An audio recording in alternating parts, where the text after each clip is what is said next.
How are y'all doing? Oh, I tell you, if I ever run out of shelf space, I can build a new wall real quick.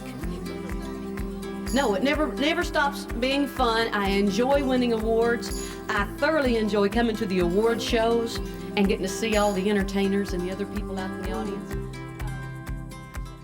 In the Country Music Hall of Fame, one star shines as bright as her fiery mane. 14 American Music Awards, 3 Grammys, 9 People's Choice Awards. Oh, thank you. I appreciate everybody. Appreciate you very much. 13 Academy of Country Music Awards. Over 100 singles placed on the Billboard Country Song Charts with 25 number ones. And more than 75 million records sold worldwide. Reba McEntire certainly has the stats to earn her the title of Queen of Country. If you're talking music and you say Reba, everybody knows who you mean. That one name's all you need. So who is Reba? I mean, she's just Reba. You don't even need McEntire anymore.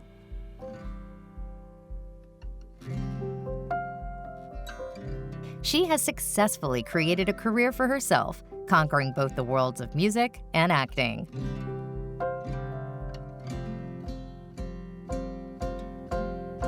Join us as we find out just how this humble Southern gal became an American superstar.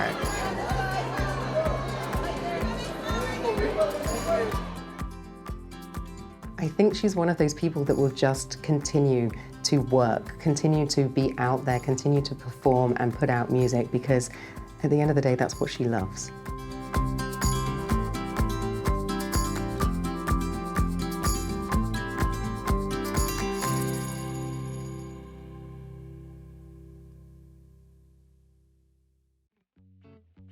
Reba's success first rocketed to huge heights in the 1980s. Reba got signed in Nashville in the 70s, but didn't really get commercial success until the 80s. And what's interesting about that is Nashville obviously recognized that she had an amazing voice, that she had this talent, but they did try and make her do what they thought she should do. So, like all good country singers who have ended up being rebels, she was kind of a bit of a rebel herself and pushed back. And she gained more confidence in her music and herself by having that voice and that strength to be able to stand up to them and say, this is the way that I want to do it. And I think that's reflected in the music, and that's why in the 80s, the kind of music that she was putting out was more her music, how she wanted to be sounded, and it meant that the audience really reacted well to that positively, and that's why she gained success. In 1983, she had just joined MCA Records, and after a string of albums with a lack of artistic control, she released a seminal album, My Kind of Country. The album featured a blend of original material and covers. It was quickly lauded as a critical and commercial breakthrough for Reba. She would score #1 hits with the songs How Blue and Somebody Should Leave. And by 1984, she secured the Country Music Association's Female Vocalist of the Year award. I don't think that winning an award now is any less to her than winning the very first one back then. I think that she recognizes that other people recognize her music as being as good as it is, and she's always grateful for it. This is very nice. It means the world to me. You know, a lot of the fans, I think they think that once you win an award, it becomes old hat and you don't appreciate it anymore. That's not true at all with me. I think after a few years, I've been winning them since '84, awards in general, and after a while you think, well, I'll never get one again in my life until I retire or something. They'll give me the gold watch and that'll be it. But it really means an awful lot to me, everyone that I win, because it means that they still like what you're doing, and you're accepted, and everybody wants to be loved and accepted, as I've always said, so it means a lot to me. The album was thought to be a return to a more traditional country sound, which resonated with genre purists. Reba's 9th album, Whoever's in New England, was released in 1986. It was another smash hit for Reba, with both the title song and Little Rock achieving. The video album, Whoever's in New England, was sort of the start of the stellar rise of her career. And I think it was because she was doing her own thing, she was putting out music that she wanted to do. It was a contemporary country album that came out, and I think that people recognized that as something a bit different.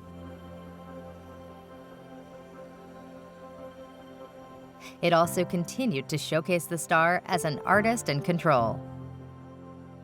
When the album came out, there were mini movies that were the music videos to go with it, but they told a story as well. And I think this goes back to country music being 3 chords and the truth. It's a story in 3 minutes, and Reba took the songs and also put the visual things to go with it. So the music videos that she put out at the same time just reflected her storytelling within that album, and I think that's why it's so unique, and that's why the audience really, really warmed to it. Her work was also being recognized by various recording bodies. Reba won a Grammy for Whoever's in New England, and I think that was possibly at the time the biggest award that she'd won. I can only imagine how amazing it must be to stand up there and win an award like that for something that you know that you're being authentic, you're being your true self, and you're putting your own music out there. I mean, she's gone on to win so many ACMs, CMAs over the year, and she's won 3 Grammys as well.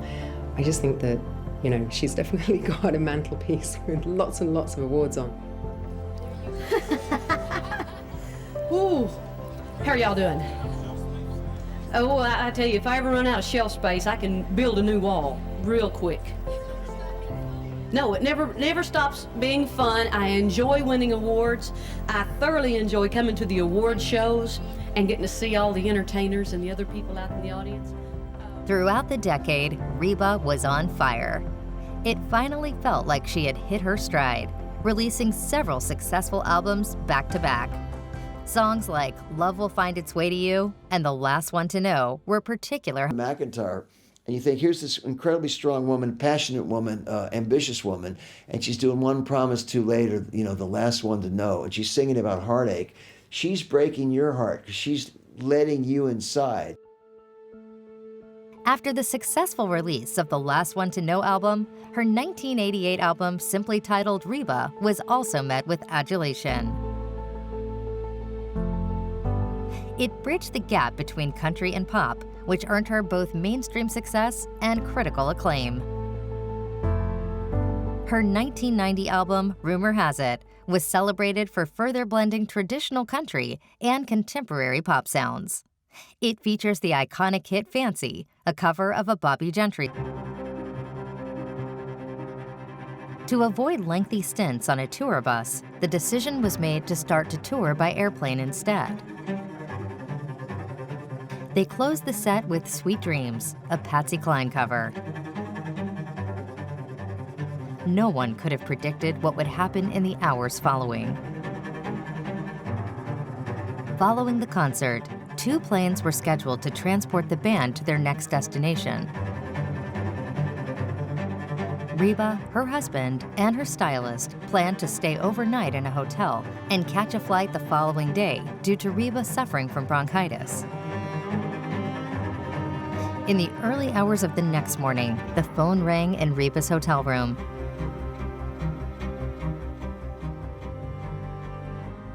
Her husband would answer the call to their personal pilot, Roger Woolsey. He broke the news that as he left the crew at the airport, he witnessed a fireball in his rearview mirror. The plane carrying the 8 members of Reba's crew had crashed into a mountain. Reba's husband had to deliver the news to a distraught Reba. The plane's wing had clipped the mountainside shortly after takeover, causing an explosion. 7 were members of Reba's band, and the 8th was her tour manager. Losing 8, some of them cherished friends that had been with her a while, I almost don't see how she bounced back. It's a miracle that didn't stop the show. One of the most awful tragedies in country music, I think. And, you know, there was the debate of, was she supposed to be on the plane? She was supposed to be getting a plane out the next day, but that could have been her plane. I mean, it's such a huge tragedy, and I can't even comprehend what it must have been like to go through something like that. Singers and their bands are like family, so to have a tragedy like that occur, I don't know how she ever came back from it, to be honest. She still talks about it today, she still honors them today, and I think that she just holds them very, very dear in her heart and refuses to let their legacy die. Many thought this signaled the end of Reba's career. How could she continue on in the face of such a tragedy and without her beloved band? Immediately, Reba canceled her future gigs as she came to terms with the loss. Yet grappling with the overwhelming sorrow, she instead chose to honor her commitment to perform at the Academy Awards 9 days later. With a heavy heart but unwavering determination, Reba took the stage, dedicating her performance to the band members she had so tragically lost. Her friend Dolly Parton, through her band leader Gary Smith, rallied a group to support her in this emotional tribute. Also in 1991, Reba won Top Female Vocalist at the ACM Awards. She gave an emotional speech honoring her lost bandmates. To all my family, musical and blood. This is for my 8 buddies. And how that plane went down and she lost 8 band members and she still continued, I don't know. But I think it's a tribute to not just her resiliency, but the love of those band members. Because I don't think the band members or their families would say, now it ends. But the amount of heartache on her and the rest of the band and the rest of her management team is unfathomable. Reba's faith in God became her anchor amidst the storm. Reflecting on the crash, she said, "It showed me how precious life is, and by the grace of God and my faith, I realized that they went on to a better place." She added that she never blamed God for the accident, but does have questions when I get up there. Reba's faith remained a cornerstone of her life, leading her to release her first gospel album in 2017. The twists of fate that kept Reba off that doomed flight were both cruel and mysterious. In an eerie coincidence, Patsy Cline, the original artist of the final song Reba performed that night, had also perished in a plane crash in 1963. After the 1991 tragedy, Reba retired her cover of Sweet Dreams, finding it too painful to perform. Sweet Dreams had been Patsy Cline's first posthumous single, one of her last recordings before her own tragic end. Her next album, For My Broken Heart, was a heartfelt dedication to her lost friends. I never really knew him. When now it seems so sad. Everything he gave to us took all he had. The album delved into themes of sorrow and heartbreak from various perspectives and became another commercial success, featuring 2 #1 Billboard country singles, the title track and Is There Life Out There?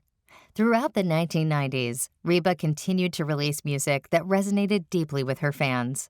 A notable release was 1994's Read My Mind, which included the song She Thinks His Name Was John, stirring considerable media attention and controversy due to its subject matter. It was a song that told a story about a woman who was dying from AIDS. And at the time in the 90s, AIDS was still very much a hot topic that nobody really wanted to talk about. You know, the AIDS crisis in the 80s was massive and had so much antagonism around it that for an artist to stand up and sing a song about something that was kind of controversial was really history making, actually. And she wanted to do it because it's a beautiful song. She wanted to do it because she knew that it would cause people to start talking. And I think that Reba is definitely one of those artists that she knows that she's not going to please everybody, but when she wants to do something, she will do it. And when she believes in something, she will do it even harder. She probably didn't realize how big it was going to go. It wasn't released as a single initially. She released it as a single after radio stations started playing it from the album. So they were just pulling it from the album and putting it on air. And then she realized that it was speaking to people. They were talking about something that they maybe wouldn't talk about previously, and it was causing ripples. So she put it out as a single. It did so well, and I really think that she is one of the champions for doing that. I have to say, it was a brave thing to do, but very much needed. Reba toured with Brooks and Dunn, released duets with them, and eventually embarked on a joint Las Vegas residency, further cementing her legacy in country music. but you can't take a honky tonk, take a honky tonk out of the girl. So Reba had worked with Brooks and Dunn previously, and they joined forces to do a tour called Together in Vegas, which was a residency tour, and it has been named one of the top 200 North America tours of all time. I can only see why. You get two incredible artists. Brooks and Dunn by themselves are incredible. Reba by herself is incredible. You put those two together, and in Vegas as well, that is a show that people are going to be talking about forever and ever.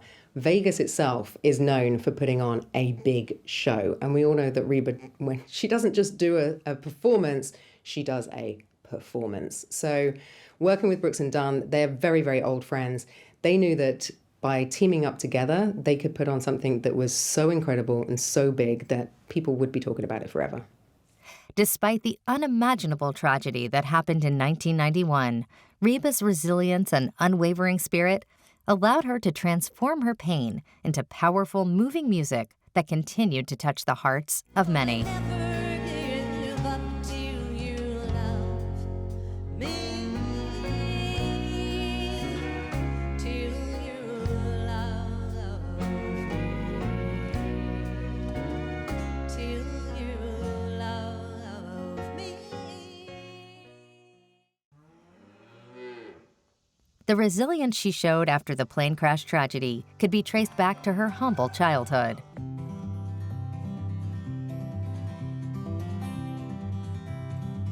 Reba had a classic country artist upbringing in Oklahoma. She was born on March 28, 1955, to parents Clark and Jacqueline. Her mother was a school teacher, while her father was a world champion steer roper. Her family came from a long line of rodeo champions. Young Reba has been described as having as much energy as a bucking bronco.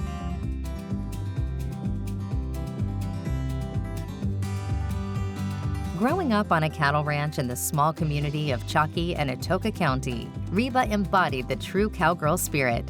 She embraced various roles on the ranch, from administering worm medicine to castrating bulls, showcasing her toughness and resilience from an early age. She's not to be messed with. She knows how to castrate a bull. She's not to be messed with. She's a real cowgirl. Music was Reba's true calling. Her mother, Jacqueline, introduced her to music and encouraged her and her siblings to harmonize. The sounds of country music filled their home, laying the foundation for Reba's future career. So Reba was very fortunate that her mother encouraged her with her musical talents. She used to sing at school, she was in Christmas pageants, she did Away in the Manger, and I think that people realized that she had a talent for singing. If it wasn't for my music teacher in Kiowa, Oklahoma, Clark Ryan, and my mother, she was the secretary to Harold Toez, the superintendent. And so they got together because we were such a small school, and they said, they talked our superintendent into letting us have a little music class. And it was like a country and western class, and some of the band members were rock and roll people, so we just had a blast. We played for proms and football games and did concerts, and most of us are making our living in the music business today.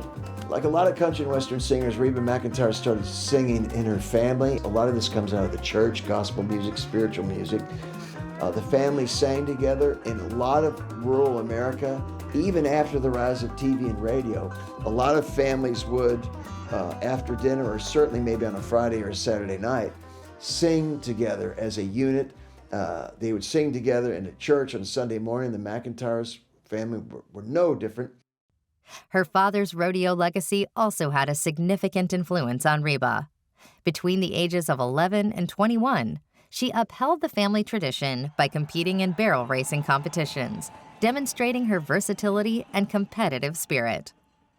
By high school, Reba, along with two of her siblings, formed a trio initially called the Singing McEntires.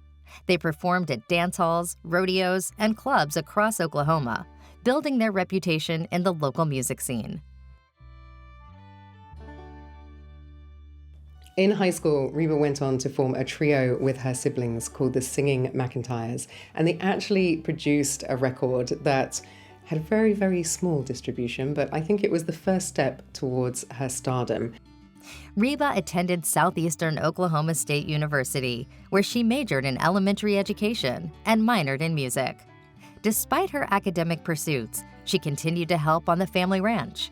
Her parents, recognizing her musical talent, encouraged her to chase her dreams. My dream was always music because I tried basketball, rodeoing, hauling hay, everything in the world. I never was very good at it. And I always fell back on my music, which is the one thing that I should have been aspiring to do instead of falling back on it. But Daddy would always say, Reba, quit trying to do the things you can't do and go for the things that you can. And so that was the best advice I got as I was growing up. People always talk about the prodigal son or daughter that's gone to the city to make it in show business and it broke their parents' heart and all that stuff. But there's another side of that coin in show business where the family sees the talent and encourages it. And lucky for country and western music, Reba McEntire's family saw her talent and encouraged it.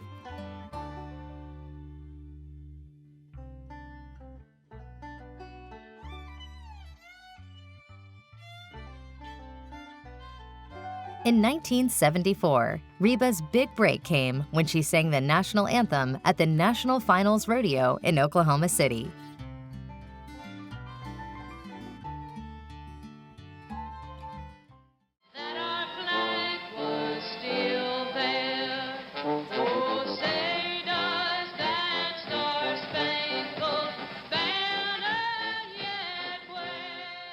It was just like, wow, people couldn't believe it. The power of her voice, the passion of her voice, and the believability of singing the national anthem.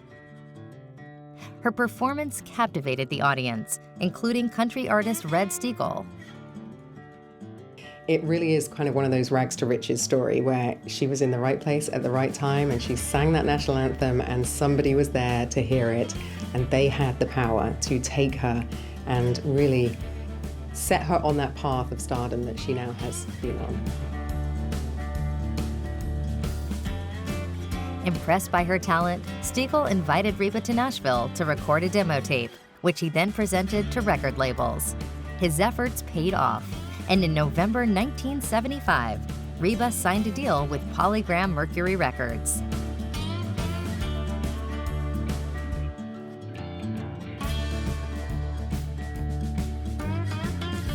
The following year, Reba married steer wrestling champion Charlie Battles and joined him in raising his 2 sons on a ranch in Oklahoma. This new chapter in life marked the beginning of Reba's ascent in the country music world, blending her ranching roots with her burgeoning musical career. The strong work ethic she demonstrated in her childhood would prove instrumental as she embarked on her path to country music fame.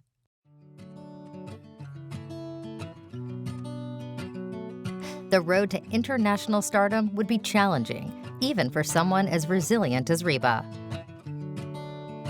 Her early recordings struggled to gain traction on the charts, but Reba's perseverance and hard work steadily built her reputation over the years. When Reba started making her first records in the 70s, there was a subgenre of country music called countrypolitan, which was moving away from the honky-tonk sound. You know, the outlaw country that was out there that Willie and Waylon were doing. There was the mainstream country music, and countrypolitan was taking a bit of the mainstream, but going back to like smooth sounds of string instruments in the back. Backing vocals was a huge thing. Previously, before that, it was just always one artist on the album. So bringing in sort of almost more modern sounds, it created this wonderful subgenre of country music, and Reba was really one of the first ones to kind of take that and run with it. Her breakthrough moment came when she was invited to debut at the Grand Ole Opry in Nashville in 1977, where she crossed paths with none other than Dolly Parton. Recalling the event, Reba originally planned to perform 2 songs, but graciously gave one to Dolly, jokingly saying she can have both of them. By this time, Dolly was a revered legend in the country scene and a profound influence on Reba. Reba credits Dolly with inspiring her vocal prowess and technique in her own recordings. There were rags of many colors, but every piece was small.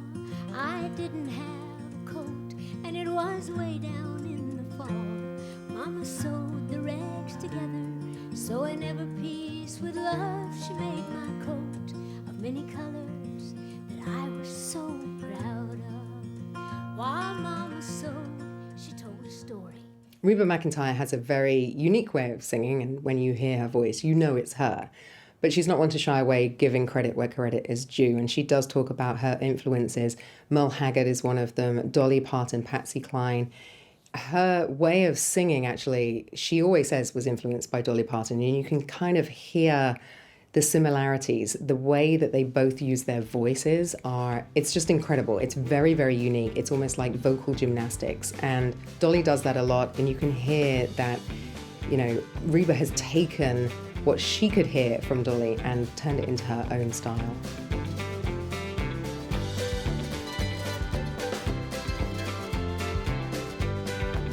Another significant influence on Reba was Patsy Cline. Renowned for successfully crossing over from country to pop, Reba paid homage to Cline by covering her song Sweet Dreams on her second studio album, Out of a Dream, released in 1979. The track marked Reba's first top 20 hit and foreshadowed the string of successes that would define her career as the 1980s unfolded. Instead of having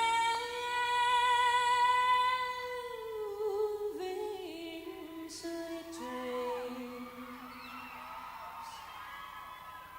about you.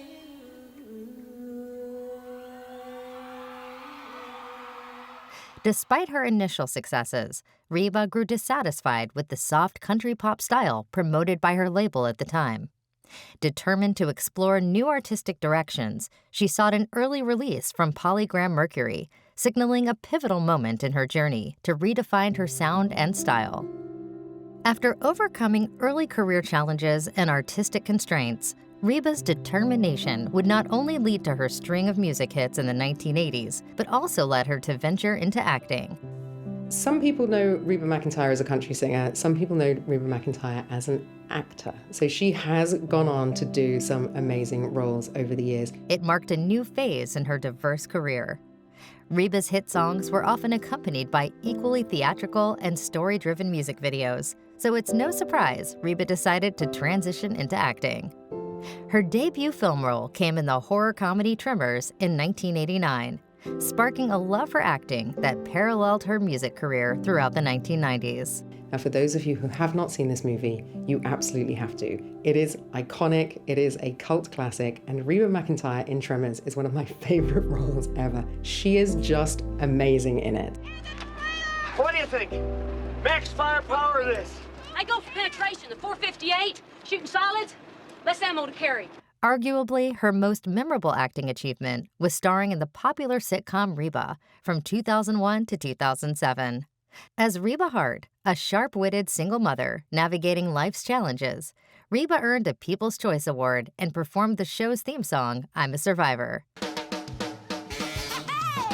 My roots are planted in the past, though my life is changing fast. Who I am is who I want to be. A single mom who works too hard, who loves her kids and never stops, with gentle hands and the heart of a fighter. I'm a survivor. Reba garnered critical acclaim and broadened her audience beyond country music fans, showcasing her humor and personality on a national stage. Hard to say whether it's because she was a famous singer that the TV show was a success, or because she's a great actress that the TV show was a success and the country singer thing came last.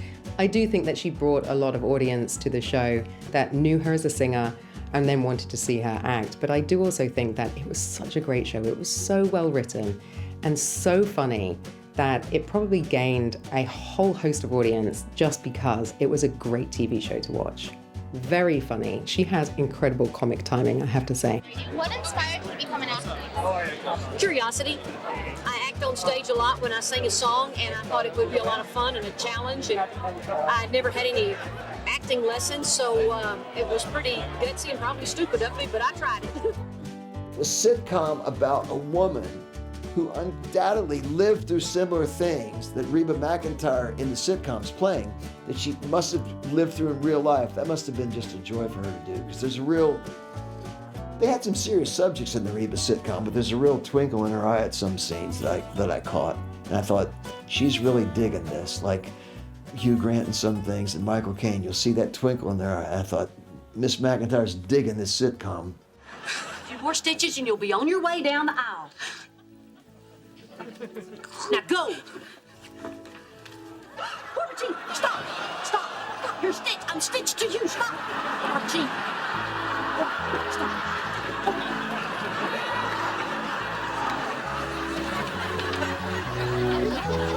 How do you most identify with your character on Reba? Because I am a mother, I'm also a stepmom, and I have dealt with broken marriages, and it's just something that needs to be dealt with because there are so many divorces in the United States, and you have to have a great sense of humor and deal with it with an open heart, a great sense of humor, and a lot of love. But she's always going to be an element of Reba McEntire in her characters. You know, when you see Sylvester Stallone, there's whatever it is, a boxing movie or the Rambo films or whatever the hell it is, he's always going to be an element of Sylvester Stallone in there, and she's like that. Her essential being is so strong that it is her vision. Achieved now? Oh, certainly. I have tons of dreams that I haven't fulfilled that I'm looking forward to doing. A lot of it is in the acting field, but my main dream that I'm staying with is to be healthy and happy, and now I'll be happy with that.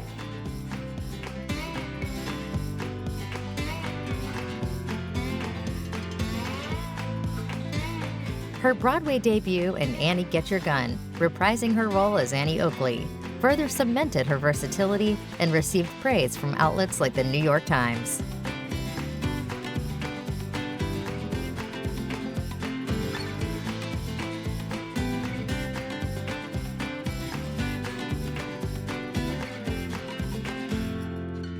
As I've said, you can't take that country out of that girl. And as Annie Oakley, a cowgirl who's a dead shot, it's just, she's believable. And I'm not saying it's not a stretch for Reba McEntire. My God, she's playing a woman of the 19th century. That's a bit of a stretch right there. But she was so good at it, it was really quite memorable. In the years since, Reba has continued to appear in numerous TV shows and movies, showcasing her range and talent. In 2023, she joined The Voice as a coach, succeeding Blake Shelton. Reba's down-to-earth demeanor and nurturing approach made her a perfect fit for mentoring aspiring artists, solidifying her reputation as a role model in the entertainment industry. For those that have watched The Voice in America, the TV show, they might recognize Reba from being one of the judges. And I think that she's very well suited for this role. It goes back to her reputation of being very nice, very wonderful, and very charming. But also she's had such an impressive career. She's been there herself. She knows what it's like to be starting out in the music industry. She knows what it's like to have that drive of wanting to perform.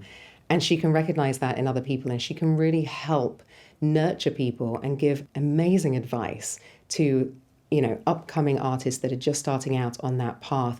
And she does it in such a nice way that I think anybody who appears on The Voice probably wants her to be the one that turns around and says yes first, because a yes from Reba McEntire, I think as a singer, it doesn't get much better than that. It just shows that she is so, so talented. It transcends more than just singing. She can hold her own in a one-woman play if she wanted to. She can do comedy. She can do serious acting. She's just an incredible all-round talent. Straight ahead, right here, right here. Back in 2015, she split from her husband, Narvel Blackstock. They formed a wonderful marriage that did not last, but an incredible relationship in terms of her career. He was her manager for a very long time. They started their own production company so that she would have more control over her other aspects of her career as well. And I think that working very closely with somebody that you have a personal relationship as well as a working relationship is only going to produce good things. It might not last because that kind of intense creativity it's going to implode at some point, right? But during those years that they were married, they did some really incredible things. And I think that he helped her be the person that she wanted to be and be the artist and the actor and the singer that she really, really wanted to be. The split encouraged her to take control of her career by becoming her own manager. This newfound independence not only empowered her professionally, but also opened doors to new opportunities in both music and acting. In 2020, Reba began dating actor Rex Linn after they connected on the set of Young Sheldon. Throughout her illustrious career, Reba has embraced the power of collaboration. In 2007, she released a duets album featuring luminaries like Kenny Chesney, Carole King, Faith Hill, and Kelly Clarkson, among others. The album soared to #1 on the Billboard chart, showcasing Reba's ability to harmonize seamlessly with diverse talents and underscoring her esteemed reputation within the industry. Numerous stars, including Faith Hill, Leanne Rimes, and Kelly Clarkson, credit Reba with influencing their own musical journeys. Her impact has extended far and wide, shaping a new generation of country and pop stars.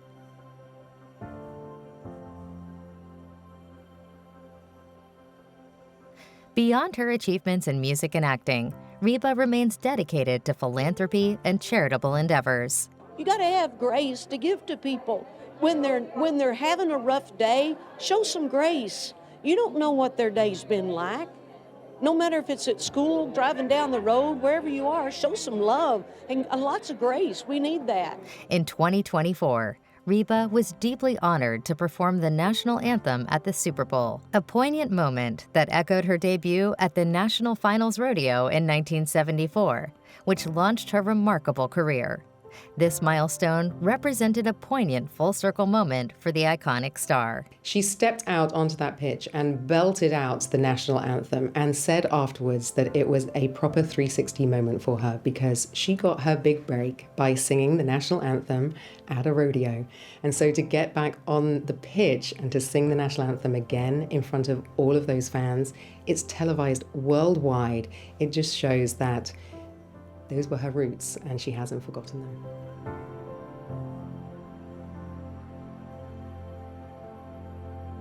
I think she's one of those people that will just continue to work, continue to be out there, continue to perform and put out music, because at the end of the day, that's what she loves. Throughout her lengthy career, Reba has always shown resilience, humbleness, and grace. She has gained a legion of fans for her emotional music, comedic acting, and lovable personality. Reba hasn't just been a survivor, she has thrived.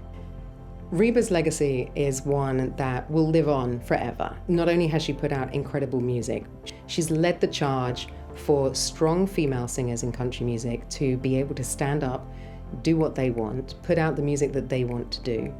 She's one of those artists that really has touched people throughout her career, and everybody always remembers, if they've met her, how nice she was, how wonderful she was, how she wants the best for other people as well as for herself. How do I feel about the acceptance and my longevity of my career? Thrilled to pieces. They've let me continue doing what I love to do. That's about the only thing I could ever do halfway decent was sing. And I love to entertain. I love the attention. It's a great way to make a living. It beats the thunder out of working cattle, which I had done previously to this. Rodeoing, that hurts. It's kind of like skiing. I'm gonna stick to my night job, I promise you.